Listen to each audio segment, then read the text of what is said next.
আল্লাহর পয়গম্বর পাথরের উপর বসে সমস্ত খেলার সাথীরা ওরা খেলতেছে, ক্রিকেট খেলে, ফুটবল খেলে, হাডুডুডু খেলে, কিন্তু আল্লাহ রাসূল কোনো খেলাধুলায় অংশগ্রহণ করে না। ওই পাথরের উপর বসে উনি এভাবে মাথা নাড়ায় আর চিন্তা করে, হাইরে নিজের স্ত্রীকে টাকার বিনিময়ে আরেকজনের হাতে উঠায় দেয়, কাবা ঘরের সামনে ন্যাংটা অবস্থায় তোয়াফ করে, মানুষ তাস খেলায়, জুয়া খেলে, মদ খায়, একজন মার্ডার করার পরে দেওয়ালের উপর এভাবে কবিতা আবৃত্তি করে লিখে রাখছে, আমার দাদা 3টা খুন করেছে, আমি আমার দাদাকে টপকে আমি 5টা খুন করেছি। চিৎকার করে বলেন নাউজুবিল্লাহ। খুন করার পর নিজেকে অহংকার, অহমিকা মানুষের সামনে প্রচার করার জন্য কবিতা আবৃত্তি করে করে দেওয়ালের সামনে লিখে দেয়। নাউজুবিল্লাহ বলেন। মুসলমান ভাইরা রে আমার, এমন অন্ধকারাচ্ছন্ন পরিবেশ, এরকম পরিবেশ যখন চলা শুরু হয়ে গেল, আল্লাহর পয়গম্বর খেলার সাথীদেরকে ডাক দিয়ে বললেন, খেলার সাথীরা তোমরা একটু শোনো ভাই, আগামীকাল সকাল বেলা যখন সূর্য উঠে যাবে কাবা ঘরের চত্বরে মাতাবের মধ্যে আমরা একটা মিটিং করব। আল্লাহর পয়গম্বরের সামনে সমস্ত যুবক ছেলেরা হ্যাঁ বলল। ও মুহাম্মদ আলামিন, আব্দুল্লাহ সাদিক, আমরা সবাই সময় মতো উপস্থিত হব, তোমার মিটিংয়ে আমরা শরীক হয়ে যাব। চিৎকার করে একটু বলুন সুবহানাল্লাহ। সকালবেলা ঘুম থেকে জাগ্রত হলো 17 বছরের একজন যুবক, কি কর্মকাণ্ডটাই না করল, কতটুকু জ্ঞান, কতটুকু বুদ্ধি, কতটুকু সমাজ পরিষ্কার করার জন্য, সমাজটাকে টাইটস করে ঝকঝক তক তক করে দেওয়ার জন্য ভূমিকা রাখতে পারে। বাবা, আজকের মাহফিলটা যুবকেরা আয়োজন করেছে। ও যুবক ভাইয়েরা, আপনাদের উদ্দেশ্যে এই ওয়াজটা আজকে শুরু করে দিয়েছি, ভালো করে শোনেন। আল্লাহর পয়গম্বর মাতাবের মধ্যে দাঁড়িয়ে বড় একটা পাথরের উপর উঠে এভাবে ঘোষণা করতে লাগলো, ও ভাইয়েরা আপনারা সকলেই শোনেন, আগামীকাল থেকে আমরা ঐক্যজোট করে সকলের বাড়িতে গিয়ে গিয়ে দাওয়াত দিব, দাওয়াত দিয়ে মানুষগুলোকে পরিবর্তন করে করে আলোর পথে নিয়ে আসব। চিৎকার করে বলেন মারহাবা। একজন প্রস্তাব দিল, তাহলে তো একটা কমিটি গঠন করার দরকার, একটা ক্লাব গঠন করার দরকার, একটা সমিতি করার দরকার, একটা সংগঠন তৈরি করার দরকার।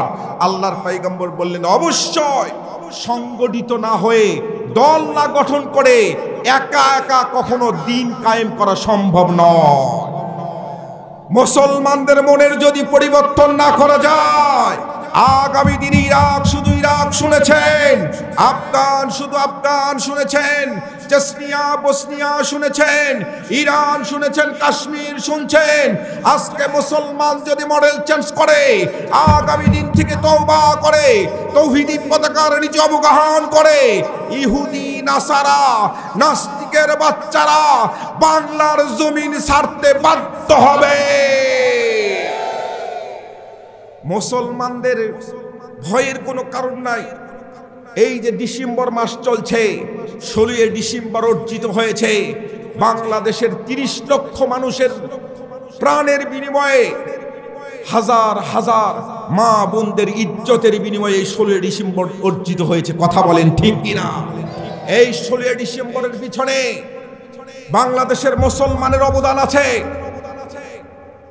মা বোনদের অবদান আছে, হিন্দু বৌদ্ধ খ্রিস্টান সকলের অবদান আছে, কিন্তু একটা গোত্রের কোনো অবদান নাই।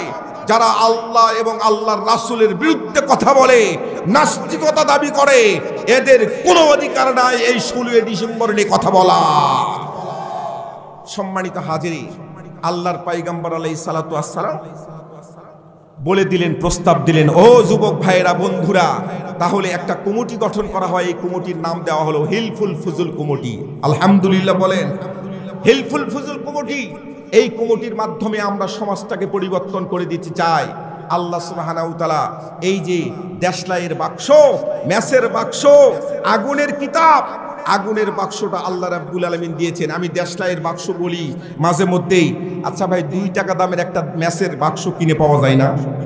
এই 2 টাকা দামের ম্যাসের বাক্সটা বলতেছে, পৃথিবীর মানুষ শোনো, আমি এমন একটা দেশলাইয়ের বাক্স আমার ভিতরে আমার বাক্সের মধ্যে কয়েকটা কাঠি আছে, কাঠির আগার মধ্যে যে বারুদ আছে, এই বারুদটা পৃথিবীর কোনো মানুষ একটা বারুদ যদি অপব্যবহার করে, খারাপ কাজে ব্যয় করে, তাম পৃথিবীটা আমি জ্বালিয়ে পুড়িয়ে ছারখার করে দিতে পারবো। কথা বলেন ঠিক কিনা? আবার মেসের বাক্স বলছে, আমি এমন একটা মেসের বাক্স, আমার একটা কাঠি দ্বারা পৃথিবীর কোনো মানুষ যদি চায় তাম পৃথিবীটা আলোয় আলোকিত করে দিতে পারবো। চিৎকার করে বলেন আল্লাহু আকবার। শুধুমাত্র ব্যবহার জানতে হবে, ব্যবহার বিধিটা জানতে হবে। আল্লাহ রাব্বুল আলামিন বললেন, কিতাবুন আনজালনাহু ইলাইকা লিতুখরিজান নাসা মিনাজ যুলুমাতি ইলান নূর। আল্লাহু আকবার বলেন। আল্লাহ রাব্বুল আলামিন বললেন, আমি এমন একটা মেসের বাক্স আপনাকে দিলাম, আগুনের বাক্স দিলাম, নূরের কিতাব দিলাম। এই নূরের কিতাবের মধ্যে 114 খানা কাঠি আছে, 6666 প্রকারের বারুদ আছে। এই বারুদ দ্বারা আপনি সমাজটা পরিবর্তন করবেন। আল্লাহর পয়গম্বর আলাইহিস সালাতু ওয়াস সালাম 17 বছরের যুবক বাবা, উনি আস্তে করে সকালবেলা সমস্ত খেলার সাথীদেরকে সাথে নিয়ে অমুক বাড়িতে চলে গেলেন, আব্দুল কুদ্দুস সাহেবের বাড়িতে। আস্তে করে কারাটা নাড়ালেন, বাড়ি থেকে যখন বের হয়ে আসলো, আস্তে করে ডাক দিয়ে বলতেছে, চাচা গো, আমরা সংবাদ পেলাম আপনি নাকি আপনার স্ত্রীকে টাকার বিনিময়ে আরেকজনের হাতে উঠায়া দেন। দয়া করে মায়া করে, আপনি তো ছোটবেলা থেকে আমাকে চেনেন, আমাকে আলামিন বলে ডাকেন, আমাকে সাদিক বলে ডাকেন। আমি একটু অনুরোধ করছি, আপনার সন্তানকে জীবন্ত কবর দিবেন না, আপনি কোনোভাবে মদ পান করবেন না, আপনি কোনোভাবে জুয়া খেলবেন না, আপনি খুন খারাপির মধ্যে যাবেন না, আপনার স্ত্রীকে টাকার বিনিময়ে আর উঠাইয়ে দিবেন না। এভাবে একটি নয়, দুইটি নয়, তিনটি নয়, চারটি নয়, 17 বছর বয়স থেকে আস্তে আস্তে আস্তে আস্তে দাওয়াত দিতে দিতে আল্লাহর পয়গম্বরের বয়স যখন 40 বছর হয়ে গেল, 40 বছর বয়সে আল্লাহর পয়গম্বর পিছনে তাকিয়ে দেখেন, 17 বছর থেকে 40 বছর যোগ বিয়োগ করলে কত বছর হয় ভাই? 23 বছর। কথা বলেন ঠিক কিনা? 23 বছর যোগ বিয়োগ করে দেখতেছেন আল্লাহর পয়গম্বর কয়টা মানুষ হেদায়েত হলো, কয়টা মানুষ আল্লাহর দ্বীন গ্রহণ করলো। আমি একটু দেখি তো। পিছনে তাকিয়ে দেখে একটা মানুষও ন্যায় অন্যায় বেঁচে চলার চেষ্টা করে না। যেই কয়টা মানুষ ভালো ছিল সেই কয়টা মানুষই আছে, আর একটা মানুষও নতুন করে কোনো পরিবর্তন হয় নাই। চিৎকার করে একটু বলুন নাউজুবিল্লাহ। যে কটা মানুষ ভালো ছিল, ওই আবু বকর, আলী, ওসমান, এই কয়টা মানুষ, তাছাড়া আর কোনো একটা মানুষ পরিবর্তন হলো না। 17 বছর থেকে 40 বছর বয়স, টার্নিং পয়েন্ট, 40 ইয়ার্স ওল্ড, একটা মানুষের turning point. A true Muslim cannot lead the honest and the pure life without the knowledge Quran and Sunnah. চিৎকার করে বলেন আল্লাহু আকবার। Turning point. আচ্ছা ভাই, আপনি 5 বছর ধরে একটা দোকানদারি করেন, ব্যবসা, 5 বছর ধরে আপনার ব্যবসার মধ্যে কোনো লাভ নাই, শুধু লস লস লস। আপনি স্ত্রী, পুত্র, সন্তান সবাইকে নিয়ে রাত্রে বসে থেকে আপনার চিন্তা এবং চেতনা পরিবর্তন করার জন্য আপনি স্ত্রীর সঙ্গে পরামর্শ করতেছেন, তুমি একই বাজারে দোকানদারি করো, অমুক দোকানদার 10 কাঠা 15 কাঠা করে জমি প্রত্যেক বছর কিনে, আর তোমার সব টাকা শেষ হয়ে যায়, পুঁজি। ব্যাপারটা কি? আপনি দোকানের যে সিস্টেমটা, ব্যবসার যে কৌশলটা, এই কৌশলটা একটু পরিবর্তন করার চেষ্টা করবেন কিনা বলেন তো? সচেতন হলে করবেন। কথা বলেন ঠিক কিনা? আচ্ছা, আপনারা ঝিমিয়ে গেছেন, মনে হয় কথা বুঝতে পারতেছেন না। কথা বোঝা যাচ্ছে বাবা? আলহামদুলিল্লাহ বলি। এখন পরিবর্তন করার চেষ্টা করবেন। আপনি আপনার সন্তানকে নিয়ে ডাক্তারের কাছে গেছেন, জ্বর, প্রচন্ড জ্বর, 102 জ্বর। ডাক্তার সাহেব প্রেসক্রিপশন করে দিয়ে আপনাকে বলতেছে 7 দিন পর আবার দেখা করবেন। এখন এই 2 দিন ঔষধ খাওয়ার পর আপনার জ্বর ছিল 102, এখন থার্মোমিটার বগলে লাগাই দিয়ে দেখতেছেন 104 জ্বর। আপনি দৌড়ে ডাক্তারের কাছে নিয়ে এসে বলতেছেন, স্যার আমার ছেলে তো অবস্থা খুব খারাপ। ডাক্তার সাহেব চিন্তা করতেছে ব্যাপারটা কি, ওনার চিন্তা এবং চেতনা কিন্তু একটু পরিবর্তন করার চেষ্টা করবে, কথা বলেন ঠিক কিনা। মল মূত্র রক্ত একটু টেস্ট দিবে, প্রয়োজন বোধে বড় বড় ডাক্তারের সঙ্গে বোর্ড বসায়ে পরামর্শক্রমে এই রোগীটার চিকিৎসা করবে। চিন্তা এবং চেতনা ডাক্তার সাহেব একটু পরিবর্তন করবে, কথা বলেন ঠিক কিনা। মুসলমান ভাইরারে আমার, আমাদের বাংলাদেশ স্বাধীন হলো 1971 সালে। 71 সালে স্বাধীন হলো, 53 বছর চলে গেল। প্রথম রাষ্ট্রপতি থেকে শুরু করে এখন পর্যন্ত ডক্টর ইউনূস পর্যন্ত যখন চলে আসছে, সকলের চিন্তা এবং চেতনা হলো বাংলাদেশটা সোনার বাংলায় রূপান্তরিত করবে, কথা বলেন ঠিক কিনা। বঙ্গবন্ধু শেখ মুজিবুর রহমান থেকে শুরু করে ওনার চিন্তা এবং চেতনা ছিল, বঙ্গবন্ধুর চিন্তা চেতনা ছিল বাংলাদেশটা সোনার বাংলায় রূপান্তরিত করবে। এরপরে আব্দুল সাত্তার সাহেব আসলো, উনিও চিন্তা করলো বাংলাদেশটা সোনার বাংলায় করবে। এরপরে ধারাবাহিকভাবে যিনারা এসেছেন, এরশাদ সরকার এসেছেন, আপনাদের রংপুরের কৃতি সন্তান এরশাদ চাচা, তিনারও চিন্তা ছিল বাংলাদেশটা সোনার বাংলাদেশে রূপান্তরিত করবে। ধর্ষণ বন্ধ, তাস খেলা বন্ধ, মাদক মুক্ত সমাজ গঠন করবে, কথা বলেন ঠিক কিনা। সবার চিন্তা এবং চেতনা এটা ছিল যে আমরা সোনার বাংলাদেশ তৈরি করব। কিন্তু আপনারা বলেন তো, একটু সত্য করে বলবেন, বাংলাদেশে কি ধর্ষণ বন্ধ হয়েছে বাবা? ধর্ষণ বন্ধ তো হয়নি, এমন পর্যায়ে চলে গেছে রেল স্টেশনে পাগলি ধর্ষণ হয়, যার দিকে তাকালে রুচি হবে না। এই পাগলি উন্মাদ একটা মেয়ে, এই মানুষটাকে আমাদের মতোই কোনো নর পশুরা খাবলে খাবলে খেয়ে ফেলেছে, কথা বলেন ঠিক কিনা।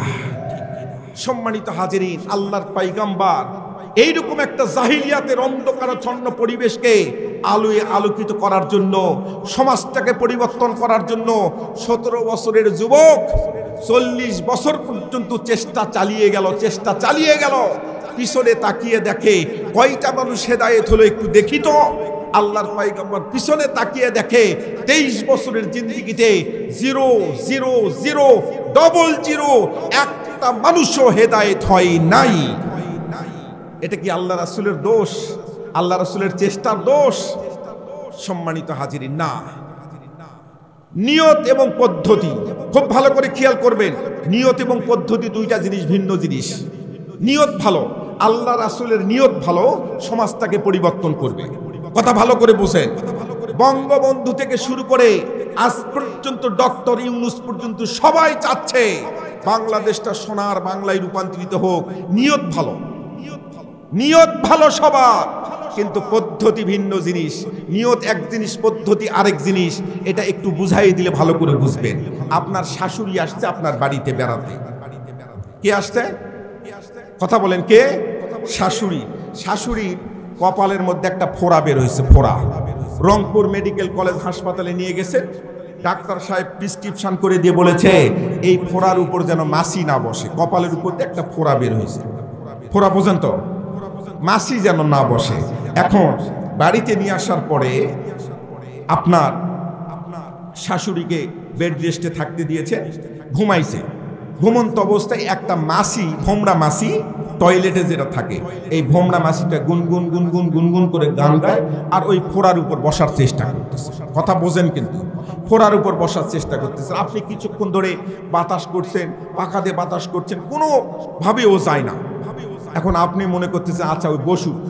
এবার ওই বসুক, ওই উঠানের মধ্যে একটা বাঁশ ছিল এরকম, ওই বাঁশটা নিয়ে এসে আপনি বসে আছেন। মাছি বসলেই ওই বাঁশকে আপনি দিবেন বাড়ি। কথা বুঝাইতে পারছি আপনাকে? আচ্ছা, ওনার নিয়ত কি শাশুড়িকে মারা না মাসিকে মারা? ওনার নিয়ত হলো মাসিকে মারা, কিন্তু মাসিকে মারার যে পদ্ধতি অবলম্বন করেছে, এই পদ্ধতিটা কি সঠিক? পদ্ধতি ঠিক আছে? পদ্ধতিটা ঠিক নাই। বাংলার জমিনে যারাই সোনার বাংলায় রূপান্তরিত করতে চায়, সবার নিয়ত ভালো, সবার নিয়ত ভালো, কিন্তু পদ্ধতি, সিস্টেম, এই সিস্টেম সঠিক একটারও হয় নাই। মুসলমান ভাইরা রে আমার, স্বয়ং মুহাম্মদ রাসূল সাল্লাল্লাহু আলাইহি সাল্লাম যার সামনে গুনাহ নাই, পিছনে গুনাহ নাই, ডানে গুনাহ নাই, বামে কোনো অপরাধ নাই, এই মানুষটা 23 বছর ধরে সাধনা করলো, মানুষগুলাকে সোজা রাস্তায় সিরাতাল মুস্তাকিমের রাস্তায় তোলার চেষ্টা করলো, কিন্তু না না, একটা মানুষও হেদায়েত প্রাপ্ত হয় নাই বাবা। এবার মনটা খারাপ হয়ে গেল, নিজের স্ত্রী, কলিজার টুকরা স্ত্রী, সন্তানকে বিদায় দিয়ে আস্তে করে খাদিজাকে ডাক দিয়ে বলতেছে, খাদিজা আমার মন খারাপ, তুমি মন খারাপ করো না, সমাজটা যেহেতু পরিবর্তন করতে পারলাম না, আমি একটু ওই পাহাড়ের উপরে চলে যাচ্ছি, আমি একা একাই একটু কয়েকদিন বসবাস করতে চাই। চিৎকার করে একটু বলুন সুবহানাল্লাহ। আল্লাহর পয়গম্বর জান্নাতি কদম মোবারক বাড়ালেন, পাগড়িটা মাথার মধ্যে কষা বাঁধলেন, জাবালে নূর নামক ওই পাহাড়ের উপর আস্তে করে উপরে উঠে পড়লেন, বড় একটা পাথরের মধ্যে 2 রাকাত নামাজ আদায় করলেন। নামাজ আদায় করে আল্লাহ রাব্বুল আলামিনের সামনে দোয়া করেন, আল্লাহ সমাজটা পরিবর্তন করার জন্য হিলফুল ফুজুল কমিটি গঠন করলাম, 23 বছর ধরে চেষ্টা করলাম, একটা মানুষও হেদায়েত হলো না, এখন কেমনে যাব, সামনের দিকে কেমনে যাব, আপনি একটু বুদ্ধি পরামর্শ দেন। এভাবে একটা নয়, দুইটা নয়, কিতাবওয়ালা কিতাবের মধ্যে বর্ণনা লেখেন 3 মাস অতিবাহিত হয়ে গেল। কোন কিতাবওয়ালা এক দোকানদার প্রত্যেক দিন এক মাখন বিক্রেতা, মানে ও মাখন তৈরি করে, মাখন তৈরি করার পর গরিব মানুষ 1 কেজি মাখন নিয়ে এসে ওখানে দেওয়ার পর চাল, ডাল, আটা, ময়দা যেটা লাগে সেটা নিয়ে চলে যায়। এখন মাখন বিক্রেতা মাখন বিক্রি করে, যে দোকানদার পাইকারি কেনে, এই দোকানদার আজকে মনে করতেছে, দেখি তো এই লোকটা যে 1 কেজি মাখন আমাকে দেয়, আমি আজকে একটু ওজন করে দেখব মাখনটা ঠিক আছে না নাই। তখন ও ওজন উঠাই দিচ্ছে, ওনার অনুপস্থিত ওজন উঠাই দেখে 900 গ্রাম। কত গ্রাম? 900 গ্রাম। 1 কেজির দাম প্রত্যেক দিন দেয়, কিন্তু 900 গ্রাম করে উনি দিচ্ছে। খুব ভালো করে বুঝবেন, ওয়াজ যদি না বুঝতে পারেন তাহলে কিন্তু আপনি ঠকবেন। এখন 900 গ্রাম যখন দিয়েছে, দোকানদার কিন্তু অত্যন্ত ক্ষেপে গেছে, যেই লোকটা মাখন নিয়ে আসে, তৈরি করে নিয়ে আসে, ওর উপর ক্ষেপে গেছে, আরে আমি প্রত্যেক দিন 1 কেজির টাকা ওকে দেই, আর 900 গ্রাম করে আমাকে দেয়, আজকে আসুক, এবার আসুক, ওকে মজা দেখাবো। পরের দিন চলে আসছে। পরের দিন চলে আসার পর এই দোকানদার এখন চেয়ার থেকে বলতেছে, গদি থেকে বলতেছে, কি মিয়া, প্রত্যেক দিন তুমি কতদিন ধরে আমাকে, আমার দোকানে তুমি মাখন বিক্রি করো, তোমার থেকে আমি পাইকারি কিনে নেই, আর তুমি প্রত্যেক দিন 900 গ্রাম করে আমাকে দাও, এমন ঠকাও, আজকে তোমাকে ধরছি। তখন এই লোকটা গরিব মানুষ, এই লোকটা বলতেছে, স্যার, জনাব মহাশয় মহাত্মা, আমি তো জীবনেও আপনাকে কম দেওয়ার প্রশ্নই আসে না, আমি কম দেইনি। কিভাবে কম দেননি আপনি? এই যে আপনার 900 গ্রাম, আজকেরটা ওজন করলাম, আজকেরটাও 900 গ্রাম হলো। তখন উনি তো হতভম্ব হয়ে গেছে, বাকরুদ্ধ হয়ে গেছে। ও বলতেছে, স্যার, জনাব মহাশয় মহাত্মা, আমার বাড়িতে আসলে মাখনটা ওজন করার মতন কোনো বাটখারা, কেজি, পাথর কিচ্ছু নাই, কিচ্ছু নাই। আমি প্রত্যেক দিন যখন আপনাকে এই মাখনটা দেই, আপনার থেকে চিনি কিনি, আটা কিনি, চিনি প্রত্যেক দিন 1 কেজি করে কিনে নেই। আপনি 1 কেজি চিনি যখন আমাকে পলিথিন মধ্যে ঢুকাইয়ে দেন, এই 1 কেজি চিনি আমি ওই দাড়িপাল্লাতে যখন এই মাখনটা ওজন করি, এটা 1 পাল্লায় দেই, আর আমার মাখনটা 1 পাল্লায় দেই। কথা মনে বুঝাইতে পারিনি আপনাকে? বুঝাইতে পারছি? আপনার এই চিনিটা আমি এই দাড়িপাল্লার 1 পাল্লায় দেই, আর মাখনটা 1 পাল্লায় দেই, এইভাবেই ওজন করে নিয়ে আসি। মজাটা কেমন? কিয়ামতের ময়দানে ঠিক এইরকমই হবে। আপনি যেরকম করেছেন ঠিক সেই রকম কিয়ামতের ময়দানে আপনি পাবেন। মুসলমান ভাইরা আমার, আল্লাহর পয়গম্বর কুরআনুল কারীম সিনার মধ্যে নিলেন, পাহাড় থেকে জান্নাতি কদম মোবারক নিচের দিকে নামলেন, সমাজের মধ্যে এসে ডাক দিয়ে বলতেছেন, ইয়া আইয়ুহান নাস, হে লোক সকল, তোমরা শোনো শোনো, এমন একটা কিতাব নাজিল হয়েছে, আজকের পর থেকে মদ খাওয়া বন্ধ। যখনই বলেছেন মদ খাওয়া বন্ধ, আল্লাহ রাব্বুল আলামিনের আইন জারি হয়ে গেছে, সংবিধান থেকে আইন জারি হয়েছে। আজকের পর থেকে কেউ যদি মদ খায়, মদ খেলে এরকম ব্যত্রাঘাত দেওয়া হবে। কেউ যদি জেনা করে বিবাহিত অবস্থায় এইরকম, অবিবাহিত অবস্থায় এরকম, সঙ্গে সঙ্গে সেখানে একবারে স্টপ হয়ে গেল। চিৎকার করে বলেন সুবহানাল্লাহ। চুরি করলে হাত কেটে নেওয়া হবে। আমরাও মাঝে মধ্যে এই এলাকার মধ্যে কিছু ফেসবুকের মধ্যে হঠাৎ করে চোখের মধ্যে আসে, বাংলাদেশে যদি ইসলামী কোনো দল সংবিধান কায়েম করে, সংসদ যদি প্রতিষ্ঠিত করে ফেলে, তাহলে চোরের হাত কাটতে কাটতে দেশের সব মানুষের হাত কাটা হবে। এরকম ফেসবুকের মধ্যে অনেকেই লেখালেখি করছে, কথা বলেন ঠিক কিনা? ও বাজান রে আমার, আপনাদেরকে বলতে চাই একটা মাসআলা বলতে চাই, মাসআলাটা বলে দেই। সব চোরের হাত কাটার বিধান কোরআনুল কারীম, আমাদের সুন্দর ধর্ম ইসলাম কখনো বরদাস্ত করে না। সব চোরের হাত কাটা হবে না। আচ্ছা আপনারা বলেন তো, মনে করেন ইসলামী রাষ্ট্র কায়েম হয়ে গেছে, আপনাদের এই ইউনিয়নের চেয়ারম্যান একজন ইসলামী আন্দোলনের সিপাহ, ইসলামী আন্দোলনের একজন মুজাহিদ সৈনিক এই এলাকার মধ্যে চেয়ারম্যান হয়ে গেছে।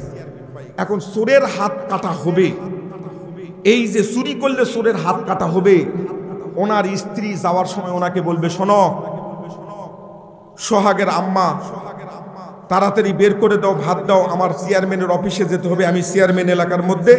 এবার সোহাগের আম্মা ডাক দিয়ে বলবে, তুমি শোনো, ভালো করে শোনো, তুমি এই যে দুইটা হাত নিয়ে যাচ্ছ, চেয়ারম্যানের গদিতে বসবে, চেয়ারে বসবে, আমি তোমাকে তুমি মোটা চাল মোটা কাপড় আমাকে দিলেই চলবে, কোনোভাবেই এই দুইটা হাত যেন বাড়িতে আবার ফিরে আসে, দুইটা হাত যেন কর্তন না হয়, তুমি সেভাবেই চেয়ারম্যানই করবে। কথা বলেন ঠিক কিনা? মেয়েটা ডাক দিয়ে বলবে, আব্বু কয়েকদিন পর, কয়েক বছর পর আমার বিয়ে শাদী দিবে, আমার শ্বশুর বাড়ি থাকবে, বিরাট আত্মীয় স্বজন আসবে, তোমার যদি একটা হাত কবজি থেকে না থাকে, মান সম্মান সব কিছু ধুলাই বিসর্জন হয়ে যাবে। আব্বু তুমি চেয়ারম্যানই পেয়েছো, চেয়ারম্যানই করো, আমাদের কিচ্ছু দরকার নাই, ধন সম্পদ দরকার নাই, এই হাত যেন আমাদের থাকে। কথা বলেন ঠিক কিনা? কোন মানুষ স্পষ্ট মাসআলা, কোন মানুষ যদি অভাবের কারণে, ক্ষুধার কারণে, 5টি মৌলিক অধিকার আছে, এই 5টি মৌলিক অধিকারের মধ্যে যদি পড়ে যায়, এর কারণে তদন্ত করে দেখা যদি যায় এই কারণে যদি চুরি করে, তাহলে তার হাত কর্তন কখনো ইসলাম বরদাস্ত করে না। কিন্তু আপনারা বলেন তো, সালমান এফ রহমান দরবেশ বাবা চেনেন না? এই দরবেশ বাবা যে চুরি করলো, এই চুরি করাটা উনি অভাবের কারণে চুরি করছে না, স্বভাবের কারণে করছে। স্বভাবের কারণে কেউ যদি চুরি করে, ইসলাম বলেছে তার হাত কবজি থেকে আলাদা করে দাও। অভাবের কারণে কেউ যদি চুরি করে, সরাসরি তার হাত কর্তন করা হবে না। হুজুর ঠিক আছে? কথা বুঝতে পারছেন?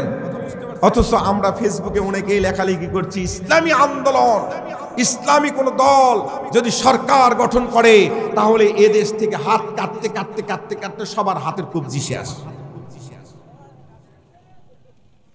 বিভ্রান্ত করা হচ্ছে। কথা বলেন ঠিক কিনা? মুসলমান ভাইরারে আমার, আল্লাহর পয়গম্বর 40 বছরে যখন কোরআনুল কারীম পেলেন, একটি নয়, দুইটি নয়, তিনটি নয়, 40 বছর থেকে 63 বছর পর্যন্ত যোগ বিয়োগ করলে কত বছর হয় বাবা? 23 বছর। আগের 23 বছর 17 থেকে 40 ভালো করে মিলাই নেবেন। 17 থেকে 40 বছর পর্যন্ত 000000 একটা মানুষ হেদায়েত হয় নাই। কিন্তু পরের যে 23 বছর, 40 থেকে 63 বছর, এই 40 থেকে 63 বছর, 23 বছরের ব্যাপারটা একটু শুনুন। আল্লাহর পয়গম্বর নিজে মিম্বারের উপর দাঁড়িয়ে ঘোষণা করে দিলেন, ও পৃথিবীর মানুষেরা, ও আমার কলিজার টুকরা সাহাবীরা, তোমরা শোনো, খয়রুল কুরুনি কারণী, আমার যুগটা হলো সর্বশ্রেষ্ঠ যুগ, আমার যুগটা হলো সোনালী যুগ। চিৎকার করে একটু বলুন সুবহানাল্লাহ। যেখানে কোরআনুল কারীমের ছোঁয়া লাগছে, সেটাই সোনায় রূপান্তরিত হয়েছে, পরিবর্তন হয়ে গেছে। চিৎকার করে বলেন সুবহানাল্লাহ। সুন্দর বাড়ি তৈরি করবে, অনেক টাকা পয়সা আছে আপনার, ও মায়েরা, পদ্মার অন্তরালের মায়েরা ভালো করে শোনেন, অনেক টাকা পয়সা আছে, আপনি সুন্দর একটা বাড়ি তৈরি করতে পারবেন, টাইলস লাগাতে পারবেন, বাথরুম, টয়লেট, রান্নাঘর, বেডরুম, পিছনে প্রাচীরের মধ্যে সব জায়গায় টাইলস লাগিয়ে হয়। টাকা থাকলে সুন্দর বাড়ি হয়, কোরআনুল কারীম না থাকলে সুন্দর পরিবার হয় না। বিশ্ব নবীর জীবনী থেকে ছোট্ট করে বলে দেয় মায়েদের উদ্দেশ্যে, আয়েশা সিদ্দিকা রাদিয়াল্লাহু তাআলা আনহা বর্ণিত, গভীর রাত্রিতে আয়েশা সিদ্দিকা রাদিয়াল্লাহু তাআলা আনহা, ভালো করে বোঝেন বাবা, দুর্নীতিটা কোন জায়গায় আমরা করছি, কোন জায়গায় আমরা ঠকাচ্ছি। আল্লাহর পয়গম্বরের বিবি আয়েশা সিদ্দিকা বর্ণনা করেন, গভীর রাত্রিতে এভাবে হাতাচ্ছে পয়গম্বরকে দেখার চেষ্টা করছে, কিন্তু পয়গম্বর বিছানার মধ্যে নাই। সুবহানাল্লাহ বলবেন না? পয়গম্বর বিছানার মধ্যে নাই, বিছানা থেকে উঠে কোথায় যেন গেছে। আল্লাহর পয়গম্বরের বিবি আয়েশা সিদ্দিকা রাদিয়াল্লাহু তাআলা আনহা, উনি ছোট মানুষ, কাঁদো কাঁদো কণ্ঠে তিনি আস্তে করে বিছানা থেকে উঠে তিনি সামনের দিকে গিয়ে জান্নাতুল বাকি নামক একটা কবরস্থান আছে, এই কবরস্থানের মধ্যে আছে নাকি একটু দেখি তো। কবরস্থান ঘুরে ঘুরে দেখে আল্লাহর পয়গম্বর সেখানেও নেই। গভীর রাত্রিতে মাঝে মধ্যে তাহাজ্জুদের নামাজ পড়ে আল্লাহর পয়গম্বর ওই জান্নাতুল বাকি কবরস্থানে জিয়ারত করার জন্য তিনি প্রবেশ করতেন। সুবহানাল্লাহ বলে। আয়েশা সিদ্দিকা রাদিয়াল্লাহু তাআলা আনহা বর্ণনা করেন,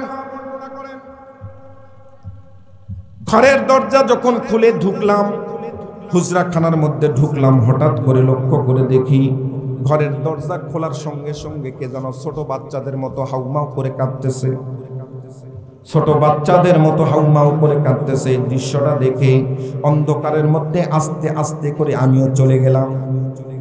কিছু দূর যাওয়ার পর আয়েশা সিদ্দিকা বর্ণনা করেন, আল্লাহর পয়গম্বর সেজদারত অবস্থায় জায়নামাজের মধ্যে কার সঙ্গে যেন বিড়বিড় করে কথা বলতেছেন। আমিও আমার গালটা আমি পয়গম্বরের গালের সঙ্গে লাগাই দিলাম। চিৎকার করে একটু বলুন না ভাই সুবহানাল্লাহ। আল্লাহর পয়গম্বর দোয়া করতেছেন, আয়েশা সিদ্দিকা বর্ণনা করেন, ওয়ামিনাল লাইলি ফাতাহাজ্জাদ বিহি নাফিলাতাল্লাক আসা আইয়াবআসাকা রাব্বুকা মাকামান মাহমুদা। এভাবে একটার পর একটা লাইন বলতেছে, দোয়া করতেছে। ওগো পয়গম্বর, আপনি কার জন্য দোয়া করেন, কোন উম্মতের জন্য দোয়া করেন? চোখের পানিটা জায়নামাজ ভিজাই দিয়েছে চোখের পানির কারণে। সুবহানাল্লাহ বলবেন না? আয়েশা সিদ্দিকা রাদিয়াল্লাহু তাআলা আনহা বর্ণনা করেন, কিছুক্ষণ পর যখন মাথাটা উত্তোলন করলেন, আল্লাহর পয়গম্বর আয়েশাকে ডাক দিয়ে বলতেছে, আয়েশা রে, তাড়াতাড়ি করে একটু রসুন তেলের মধ্যে দিয়ে গরম তেল একটু নিয়ে আসো, আমার পিঠের মধ্যে একটু ব্যথা করতেছে, মনে হয় শরীরের মধ্যে জ্বর উঠছে, আমার মন বলছে আমি আর পৃথিবীর জমিনে বেশি দিন থাকবো না। চিৎকার করে বলুন সুবহানাল্লাহ। আল্লাহর পয়গম্বরের উপর সূরা নাসর নাযিল হয়ে গেল, ফাসাব্বিহ বিহামদি রাব্বিকা ওয়াস্তাগফির ইন্নাহু কানা তাওয়াবা। কোরআনুল কারীমের সূরা নাসরের যখন এই 4টা আয়াতে কারিমা তেলাওয়াত হয়ে গেল, যখন নাজিল হয়ে গেল, আল্লাহর পয়গম্বর আলাইহিস সালাতু ওয়াস সালাম সাহাবীদের সামনে ডাক দিয়ে বলতেছে, ওয়া সাহাবীরা তোমরা শোনো। বড় বড় সাহাবীরা এই আয়াতে কারিমাগুলো শোনার পর চোখের পানি ধরে রাখতে পারে নাই, কেউ একজন আরেকজনকে জড়িয়ে ধরে হাউমাউ করে কাঁদা শুরু করলো। আবু বকর সিদ্দিক রাদিয়াল্লাহু তাআলা আনহু থেকে বর্ণিত, তিনি কিতাবের মধ্যে লেখেন, আমি তো স্পষ্ট বুঝতেই পেরেছি আল্লাহর পয়গম্বর আর পৃথিবীর জমিনে বেশি দিন থাকবে না। চিৎকার করে একটু বলুন না সুবহানাল্লাহ। মুসলমান ভাইরা আমার, আল্লাহর পয়গম্বরের আদর্শ লালন করুন, ধারণ করুন। যতক্ষণ পর্যন্ত পয়গম্বর আলাইহিস সালাতু ওয়াস সালামের আদর্শ আপনার পরিবারের মধ্যে না ঢুকাইতে পেরেছেন, কাল কিয়ামতের হাসরের ময়দান নয় বাবা, ময়দান নয়, কবরে যাওয়ার পরেই বিসমিল্লাহি ওয়া আলা মিল্লাতি রাসূলিল্লাহ বলে যখন আপনার আত্মীয় স্বজন রেখে আসবে, তখন থেকেই শুরু হয়ে যাবে আপনার কিয়ামত। চিৎকার করে বলেন নাউজুবিল্লাহ। সম্মানিত হাজিরিন, আল্লাহর পয়গম্বর আয়েশা সিদ্দিকা বর্ণনা করেন, ও মায়েরা পর্দার অন্তরালে কান লাগান, আপনাদের উদ্দেশ্যে বলছি, এই 23 বছরের জিন্দেগিতে পয়গম্বর আলাইহিস সালাতু ওয়াস সালামের কত ঘটনা ঘটে গেল, তার মধ্যে ছোট্ট একটা ঘটনা মাথার মধ্যে ঢুকে গেল, বলে দেই। আয়েশা সিদ্দিকার কোলের উপর আল্লাহর রাসূলের মাথাটা রেখে, নিজের স্ত্রীর কোলের উপর মাথাটা রেখে মাঝে মধ্যেই কথা বলবেন, এটা আল্লাহর রাসূলের অন্যতম একটা সুন্নাহ, অন্যতম একটা আদর্শ। চিৎকার করে বলেন সুবহানাল্লাহ। ভালোবাসা প্রকাশ করার জিনিস নয়, ভালোবাসা মানুষকে দেখানোর জিনিস নয়, ভালোবাসা গোপনে আদায় করতে হয়। আচ্ছা, আপনার স্ত্রী কাঁধের উপর এভাবে হাত রেখে ঘরের কোণের মধ্যে আপনি গল্প করতেছেন খাটের উপর বসে, আপনার ক্লাস 8 পড়ুয়া একটা ছেলে অথবা মেয়ে ঘরের মধ্যে টাস করে ঢুকে গেছে, আপনি বলেন তো আপনার স্ত্রী কাঁধের উপর হাতটা রাখতে পারবেন? ভাই, আস্তে করে সরাই ফেলবেন, কথা বলেন ঠিক কিনা? তাহলে বোঝা গেল ভালোবাসা প্রকাশ করার জিনিস নয়, ভালোবাসা গোপন জিনিস। আল্লাহ রাসূল বলেছেন, ও আয়েশা, তোমার কোলের মধ্যে একটু মাথাটা দেই, তুমি একটু আমার পিঠের মধ্যে তেল মালিশ করে দাও। সুবহানাল্লাহ। প্রচন্ড জ্বর, সফর মাস, এই সফর মাস চলছে, সফর মাসের 27 তারিখে আল্লাহর পয়গম্বর উপর এরকম একটা ঘটনা ঘটে গেল।